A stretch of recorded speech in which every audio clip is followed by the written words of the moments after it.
नमस्कार दोस्तों, मेरा नाम है संजीव कुमार और आपका बहुत बहुत स्वागत है मेरे अपने channel tech talk by Sanjeev Kumar, tech talk by S K. तो काफ़ी दोस्तों ने मुझसे फ़ोन किया, मुझसे पूछा कि भाई हमारे को कुछ ऐसे टिप्स बताएं कि जिससे हम एक फाइनेंशियल फ्रीडम को अचीव कर सकें, हम कुछ पैसा बचा सकें।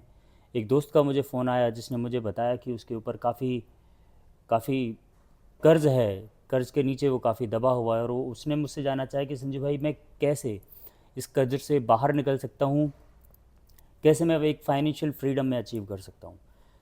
तो दोस्तों मैं कुछ आपको ऐसे 10 टिप्स ऐसे बताने जा रहा हूँ जिससे आप एक फाइनेंशियल फ्रीडम को अचीव कर सकते हैं। आपके पास जितने भी डेट्स हैं आप उनसे छुटकारा पा सकते हैं। फाइनेंशियल फ्रीडम अचीव करने का एक सिंपल तरीका है कि आप ज़्यादा से ज़्यादा पैसा बचाएं। अब वो पैसे कैसे बचा सकते हैं उसकी टिप्स मैं आपको दूंगा, लेकिन आपको उन टिप्स को फॉलो करना पड़ेगा।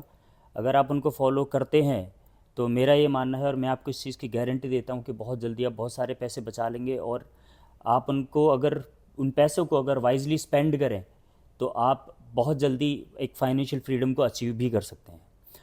तो आइए शुरुआत करते हैं। मैं पहला टिप आपको दूंगा कि आप हमेशा अपनी स्पेंडिंग को ट्रैक करें। आप ये हमेशा लिखें कि आप कहाँ पर कितना पैसा खर्च कर रहे हैं। आजकल बहुत सारे दोस्त हैं जो कि गलती करते हैं कि वो जब छोटी से छोटी स्पेंडिंग या बड़ी से बड़ी कोई भी स्पेंडिंग करते हैं तो उसको ट्रैक नहीं करते, उसको लिखते नहीं हैं कभी भी। मैं भी ऐसा ही था। काफ़ी टाइम तक मैंने जब भी पैसे खर्च किए तो मैंने कभी उनको नोट नहीं किया, तो मुझे हिसाब ही नहीं लगा पाता था कि मैंने महीने में कितने पैसे खर्च कर दिए। और कई बार तो ऐसा होता था कि मेरे क्रेडिट कार्ड से इतना ज़्यादा पैसा खर्च हो जाया करता था कि इतनी मेरी इनकम भी नहीं थी। तो मैंने ये तरीका निकाला कि सबसे पहले मैं जितना भी पैसा, चाहे वो छोटे से छोटा या बड़े से बड़ी रकम है, मैं उसको नोट करूं और महीने के अंत में ये चेक करूं कि इसमें कुछ ऐसी स्पेंडिंग या ऐसे खर्चे तो नहीं है जिनकी मुझे ज़रूरत ही नहीं थी। जब मैंने ऐसे किया तो मुझे पता चला कि बहुत सारे खर्चे ऐसे थे जो करने ही नहीं थे लेकिन फिर भी हो गए। तो आप अगर 10 रुपये 15 रुपये, चलो ये तो छोटी छोटी सी बातें हैं, लेकिन अगर आप 50 रुपये या 100 रुपये या उससे भी कोई भी बड़ी रकम खर्च कर रहे हैं किसी भी चीज़ पर, किसी भी शौक़ पर, या किसी को आप उधार भी दे रहे हैं, किसी को लोन भी दे रहे हैं, किसी भी तरीके से आप पैसे को अगर खर्च कर रहे हैं जो आपके पॉकेट से बाहर जा रहा है, चाहे वो यूपीआई के थ्रू जा रहा है, चाहे वो कैश में स्पेंड हो रहा है, या फिर आप किसी को भी बैंक ट्रांसफ़र कर रहे हैं, तो प्लीज़ आप अपने स्पेंडिंग की हमेशा ट्रैक रखना बहुत ज़रूरी है। दूसरा, जो भी आप खर्चा कर रहे हैं महीने में, आप उनका एक बजट बनाएं। मान लीजिए कि आपकी इस वक्त तनख्वाह 50,000 रुपये है, तो आप ये बजट बनाएं कि आपको खर्च कितना करना है। देखो दोस्तों, ज़्यादातर लोगों के ऊपर जो कर्ज आता है ना, और ज़्यादातर लोग जो पैसा सेव नहीं कर पाते, उनका एक रीज़न ये भी है कि वो अपने एक बजट को नहीं बना पाते, वो बजट के अंदर खर्च नहीं कर पाते। आपका घर का राशन है, ग्रॉसरीज़ है, आप ये तय करें कि आपने बाइक और कार में कितना पेट्रोल, कितना डीजल फ्यूल डलवाना है। इन सभी चीज़ों का एक बजट होना बहुत ज़रूरी है। अगर आप अपने बजट के अंदर खर्च करेंगे तो आप बिल्कुल पैसे सेव कर पाएंगे। तीसरा, हमारे बुज़ुर्ग कहा करते थे कि पैसा बचाने की सबसे बड़ी अच्छी जो तकनीक है कि आप हम जनरली गलती क्या करते हैं कि हमारे पास जब इनकम आती है, जब हमारी सैलरी क्रेडिट होती है, तो सबसे पहले हम खर्च करते हैं और ये सोचते हैं कि लास्ट में जो पैसा बचेगा मैं उसको बचाऊंगा। ये बहुत ही गलत और घटिया तरीका है। इस तरीके से आप कभी पैसा नहीं बचा पाएंगे। पैसा बचाने का सबसे अच्छा तरीका होता है कि आप जैसे ही आपके पास इनकम आती है तो आप सबसे पहले उसको बचाएं, उसको सेव करें, और उसके बाद एक सर्टेन पोर्शन सेव करने के बाद में जो आपके पास पैसा बचता है आप उसको खर्च करें। मैं आपको सजेस्ट करूंगा कि आपके पास आप दो बैंक अकाउंट रखें कम से कम। एक बैंक अकाउंट जिसके अंदर आपकी इनकम्स आ रही हैं, जिसके अंदर आपकी सैलरीज आ रही हैं, और एक बैंक अकाउंट ऐसा जिसमें से आप एक भी पैसा खर्च नहीं करेंगे, वो आपका सेविंग अकाउंट की तरह ट्रीट किया जाएगा। जैसे ही आपके बैंक अकाउंट में कोई भी इनकम आती है, जैसे ही आपकी सैलरी क्रेडिट होती है, तो आपकी सैलरी का एक certain percentage automatically second account के अंदर क्रेडिट हो जाना चाहिए। आपके पास उस सेविंग अकाउंट का चेकबुक के अलावा एटीएम, नेट बैंकिंग, यूपीआई कुछ भी कनेक्टेड नहीं रहना चाहिए। दोस्तों, जब आपके पास जितनी ज़्यादा सुविधाएं होंगी उस अकाउंट से पैसे निकालने की, उतनी फ्रिक्वेंटली आप पैसा निकालेंगे। तो ये ज़रूरी है कि आप उस बैंक अकाउंट का सिर्फ चेकबुक रखें, ताकि आप इमरजेंसी में कभी फंड्स आपको निकालने पड़े तो आप उससे निकाल सकें। लेकिन आप उसका यूपीआई, नेट बैंकिंग और क्रेडिट कार्ड कभी अपने पास ना रखें, उसको एकदम सेविंग अकाउंट की तरह यूज़ करें। जैसे ही आपके अकाउंट में पैसा आता है, ऑटोमेटिकली सेविंग अकाउंट के अंदर ट्रांसफ़र हो जाए। मैं आपको ये सजेस्ट करूँगा कि आप पहले महीने 10 अपनी सैलरी का, अपने इनकम का 10% आप सेव करें, दूसरे महीने 20% सेव करें, और ये देखें कि क्या आप जो बाकी जो बैलेंस बचा है आपके पास, 80% बचा है, 90% जो बचा है, क्या आप उसमें सर्वाइव कर पा रहे हैं। मेरा ये मानना है कि जब आप पैसा बचा करके जो बाकी बचेगा उसको जब खर्च करना शुरू करेंगे तो आप इजीली सर्वाइव कर लेंगे।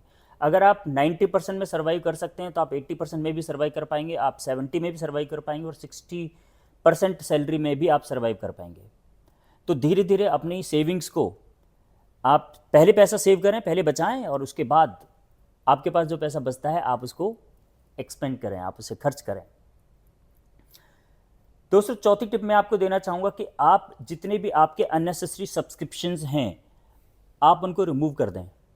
आज के टाइम में ज़्यादातर क्या होता है कि एवरेज इंडियन जो आप ये OTT, नेटफ्लिक्स और बहुत सारे ऐसे सब्सक्रिप्शंस हम लेकर के रखते हैं जिनकी हमारे को ज़रूरत भी नहीं होती है। इन सब्सक्रिप्शंस पर आपका समय तो खर्च होता ही है, आपका समय तो वेस्ट होता ही है, लेकिन आप बहुत ज़्यादा पैसा भी उस पर खर्च कर देते हैं। एक एवरेज स्पेंडिंग के अकॉर्डिंग, एक सर्वे के अकॉर्डिंग ये कहा जाता है कि आज के टाइम में OTT का जो मार्केट शेयर है, जब से लॉकडाउन हुआ, लॉकडाउन के बाद से मार्केट शेयर काफ़ी इंक्रीज़ हुआ है। आज इंडिया के अंदर OTT का मार्केट शेयर $3.7 बिलियन है, जो कि लॉकडाउन के बाद, कोविड के बाद में काफ़ी इंक्रीज़ हुआ है, क्योंकि काफ़ी लोगों को कोविड में बैठे रहने की वजह से ये लत लग गई, आदत लग गई उनको लगातार OTT देखने की। 2023 में OTT का जो सर्वे हुआ उसके अकॉर्डिंग OTT एप्लीकेशंस का जो एवरेज रेवेन्यू है साल 2023 में, जो उनका रेवेन्यू था, सब्सक्रिप्शन रेवेन्यू था, वो था 73 बिलियन रुपीज़। तो आप देखो आप कितना पैसा अपनी सब्सक्रिप्शंस पे खर्च कर देते हैं और आपका पैसा कहाँ चला जाता है। आप इसको ये ट्रैक करना बहुत ज़रूरी है, और ये ज़रूरी है कि आप ये छोटी से छोटी, जो कि आप एक बार सब्सक्राइब करते हैं लेकिन ऑटोमेटिकली आपके बैंक अकाउंट से वो पैसा ऑटोमेटिकली डिडक्ट होता रहता है, तो आप सब्सक्रिप्शंस ना करें, और जितने भी सब्सक्रिप्शन है आप उनको रिमूव करें, ताकि अपना टाइम और पैसा दोनों बचा पाएँ। इसके साथ साथ मैं आपको बताऊंगा कि आपको जब भी आप शॉपिंग करें तो आप थोड़ा स्मार्टली शॉपिंग करें। हम क्या करते हैं कि हमने छोटी छोटी क्वांटिटी में परचेज़ करते हैं। मैं आपको सजेस्ट करूंगा कि आप जब भी परचेज़ करें तो आप बल्क क्वांटिटी में परचेज़ करें। आप इंतज़ार करें कि सेल कब आ रही है, जब सेल का समय हो तभी आप परचेज़ करें। आपको अपने अपैरल पर, कपड़ों पर, शूज़ पर, अपनी लाइफस्टाइल पर आप जो भी खर्चा करना चाहते हैं, आप ऐसे समय पर करें जब सेल चल रही हो, और पूरे साल की शॉपिंग एक साथ करें, जिससे आप बीच बीच में जो आपके खर्चे होते हैं वो खर्चे बचेंगे, और आप शॉपिंग पर भी काफ़ी पैसा सेव कर पाएंगे। नेक्स्ट मैं आपको बताना चाहूँगा कि आप ज़्यादा से ज़्यादा, जो आज के टाइम में हम लोग गलती क्या करते हैं कि हम ज़्यादातर बाहर से खाना मंगवा करके खाते हैं। बहुत सारे लोग ज़ोमैटो और स्विगी की एप्लीकेशन यूज़ करते हैं। थोड़ा सा आलस आता है घर में खाना बनाने में, और क्या सोचते हैं कि भाई 5 मिनट लगेगी, ऑर्डर कर देते हैं और ज़ोमैटो और स्विगी से आधे घंटे के अंदर खाना आ जाता है। लेकिन क्या आप जानते हैं कि आपका ये स्विगी और ज़ोमैटो की आदत से, आपके थोड़े से आलस की वजह से कितना पैसा आप इन एप्लीकेशन, फूड डिलीवरी ऐप्स पे आप खर्च कर रहे हैं। एक सर्वे के अकॉर्डिंग एवरेज इंडियन पर ऑर्डर 350 से 500 रुपये खर्च करता है पर ऑर्डर, और महीने में, अगर हफ्ते में अगर आपने 2 बार भी ऑर्डर किया तो आप महीने में 8 बार ऑर्डर कर रहे हैं। और जब आप महीने में 8 बार एक फूड डिलीवरी ऐप से ऑर्डर कर रहे हैं तो आप एवरेज 3,000 रुपये से 4,000 रुपये पर मंथ आप स्पेंड कर रहे हैं इन फूड डिलीवरी ऐप्स पे। दोस्तों, 4,000 रुपये में आप महीने भर ग्रॉसरी अगर ख़रीद के लाएँ तो 4,000 रुपये में महीने भर की ग्रॉसरी ख़रीद करके आप खा सकते हैं, जो कि आप ये इन OTT ऐप्स पर, ये फूड डिलीवरी ऐप्स पर जो आप खर्च कर देते हैं। तो ये कोशिश करें कि ज़्यादा से ज़्यादा आप खाना घर पर ही खाएं, घर पर बनाएं, इससे आपका पैसा भी बचेगा। दूसरा, आपकी सेहत भी बनी रहेगी, क्योंकि आप नहीं जानते हैं कि जिस एप्लीकेशन से, जिस रेस्टोरेंट से आप खाना मंगा रहे हैं उसकी क्वालिटी कैसी है, वो किस तरीके से खाना बना रहे हैं, कि वो हाइजीनिक है भी या नहीं। कई ऐसा भी देखा गया है कि काफ़ी लोग जो बहुत ही फैंसी रेस्टोरेंट से खाना मंगाते हैं, लेकिन खाने की क्वालिटी की वजह से, ख़राब क्वालिटी की वजह से वो बीमार पड़ जाते हैं और काफ़ी पैसा उनको फिर हॉस्पिटल में स्पेंड करना पड़ता है। तो दोनों फ़ायदे हैं, आपकी सेहत भी ठीक बनी रहेगी और आपका पैसा भी बचेगा। दोस्तों एक और टिप मैं आपको देना चाहूँगा कि जब भी आप शॉपिंग कर रहे हैं, चाहे वो ग्रॉसरी की शॉपिंग कर रहे हैं ऑनलाइन या फिर आप लाइफस्टाइल पर कुछ भी खर्च कर रहे हैं, तो ये कोशिश करें कि आप कैशबैक या रिवॉर्ड प्रोग्राम्स की तरफ जाएं। आज के टाइम में कुछ ऐसी वेबसाइट्स भी हैं जो कि जिन वेबसाइट्स पे आप अगर विजिट करें और उनके थ्रू आप किसी थर्ड वेबसाइट से जाकर के ऑनलाइन शॉपिंग करते हैं तो आपको काफ़ी कैशबैक और रिवॉर्ड्स देती हैं। तो जो जो कंपनीज़ रिवॉर्ड्स दे रही हैं, कैशबैक दे रही हैं, आप उनके थ्रू परचेज़ करें तो आपके लिए काफ़ी सेविंग होगी। ये देखा गया है कि जब आप 10,000 रुपये की शेविंग करते हैं तो उसमें 5% या 10% तक भी कैशबैक मिलता है आपको। तो अगर आपने 10,000 रुपये की शॉपिंग करी और आपने 5% कैशबैक भी मिला तो आप 500 रुपये पर शॉपिंग बचा रहे हैं। तो आप ये याद रखें, आप ये कोशिश करें कि ज़्यादा से ज़्यादा जब आप शॉपिंग कर रहे हैं तो आप रिवॉर्ड साइट्स के थ्रू या फिर कैशबैक साइट्स के थ्रू ही आप परचेज़ करें तो आपके लिए ज़्यादा बेटर होगा। दोस्तों मैं आपको ये भी बताना चाहूँगा कि बहुत ही छोटी छोटी चीज़ें होती हैं कि जब हम ना अपनी जो यूटिलिटीज़ हैं हम उन पर ध्यान नहीं दे पाते हैं। कई बार हम बिजली का एक सही उपयोग नहीं कर पाते हैं, एसी बहुत ज़्यादा कंज्यूम होता है, बहुत ज़्यादा चलता है, लाइट्स हम बंद नहीं करते हैं, पानी हम बंद नहीं करते हैं, जिस वजह से पानी के और बिजली के बिल्स बहुत ज़्यादा आ जाते हैं, मोबाइल फ़ोन के बिल बहुत ज़्यादा आ जाते हैं।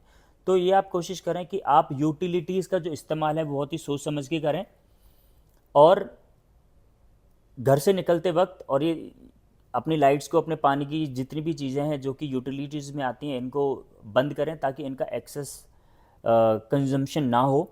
जब भी आप शहर से बाहर जा रहे हैं तो आप ये इंश्योर करें कि आपका मीटर का जो कनेक्शन है, आपका जो डायरेक्ट मेन कनेक्शन है वो आपका पूरी तरह से बंद हो। आप ये कोशिश करें कि आपके फ्रिज वगैरह ये सारी चीज़ें आप क्लीन करके जाएँ, इनको बंद करके जाएँ, एसी वगैरह सारी जो आपकी इलेक्ट्रॉनिक्स चीज़ें हैं वो प्रॉपरली बंद हो ताकि आपका जो यूटिलिटीज़ में जो बिजली का खर्च है, जो पानी का खर्च है वो बिल्कुल ना हो या फिर हो तो कम से कम हो। नौवां मैं आपको ये बताना चाहूँगा कि आज के टाइम में जो यूथ क्या करता है कि हम छोटी छोटी चीज़ों पर ना हम बहुत ज़्यादा पैसा खर्च कर देते हैं, हम बहुत ज़्यादा लोन लेने के या फिर हम उधार लेने की बहुत ज़्यादा आदत पड़ती जा रही है यूथ को, क्योंकि वो अपने खर्चों को कंट्रोल नहीं कर पाते हैं। होता क्या है कि हम क्रेडिट कार्ड मिलना बहुत आसान हो गया है। आपका छोटा सा सिबिल स्कोर या थोड़ा सा भी सिबिल स्कोर अगर अच्छा है तो आपको बड़ी इजीली क्रेडिट कार्ड मिल जाता है। लेकिन इन क्रेडिट कार्ड को यूज़ करना, इन लोन को यूज़ करना, वाइजली यूज़ करना बहुत ज़रूरी है। तो आप ये कोशिश करें कि क्रेडिट कार्ड का और लोन का इस्तेमाल कम से कम किया जाए, क्योंकि आप इस्तेमाल तो कर लेते हैं लेकिन जब आप उसका पेमेंट नहीं कर पाते हैं टाइम से तो आप ये चेक नहीं कर पाते कि आपको उसका लेट फीस और उसकी जो इंटरेस्ट है वो कितना ज़्यादा लगता है। अगर आप क्रेडिट कार्ड का बिल टाइम से नहीं कर पाते हैं तो आप ये चेक करें कि आपके क्रेडिट कार्ड के ऊपर जो आपका इंटरेस्ट लग रहा है वो 20% से लेकर के 40% तक का आपको इंटरेस्ट लगता है। तो आप अगर कभी भी क्रेडिट कार्ड कम से कम इस्तेमाल करें, जब आपको बहुत ही ज़्यादा एक्सट्रीम ज़रूरत है तभी आप क्रेडिट कार्ड का और ये इस तरह की जो लोन देने वाली एप्लीकेशंस हैं इनका आप इस्तेमाल करें और ये कोशिश करें कि आप इनका पेमेंट टाइमली करें। ये कोशिश करें जहाँ से आप ऐसे खर्चे, ऐसे लोन जहाँ आपको एक फ़िक्स मंथली इंटरेस्ट पे करना पड़ रहा है, आप उसको टाइमली पेमेंट कर दें ताकि आपको इंटरेस्ट ना लगे और जल्दी से जल्दी इन खर्चों को बंद करें। इस तरह की जो इनका सेटलमेंट करके इनको क्लोज़ कराएं ताकि आपके ऊपर किसी भी प्रकार का उधार ना रहे। जितना ज़्यादा आप इन चीज़ों से बचेंगे, जितना जल्दी आप इनके ये उधार को अपना चुकता करेंगे, उतनी ही ज़्यादा आप सेविंग्स कर पाएंगे और बढ़ा पाएंगे। 10वां और फाइनल टिप मैं आपको ये बताना चाहूँगा कि कई बार हम लोग क्या करते हैं कि हम एक फाइनेंशियल गोल सेट नहीं करते हैं। तो अगर आपको फाइनेंशियल फ्रीडम अचीव करना है तो ये भी बहुत ज़रूरी है कि आप अपना एक फाइनेंशियल गोल सेटअप करें। फाइनेंशियल गोल आपका कुछ भी हो सकता है कि मान लीजिए आपको गाड़ी खरीदनी है, कार खरीदनी है, आपको एक घर खरीदना है और आपको कहीं वेकेशंस पर जाना है। तो जब आप ये छोटे छोटे या बड़े बड़े कोई भी फाइनेंशियल गोल सेटअप करते हैं तो आपको एक मोटिवेशन बनी रहती है कि आपको पैसा बचाना है। तो आप अगर फाइनेंशियल गोल सेटअप करके रखेंगे तो आप मोटिवेटेड रहेंगे और ज़्यादा से ज़्यादा पैसा बचाने का मोटिवेशन आपके अंदर रहेगा।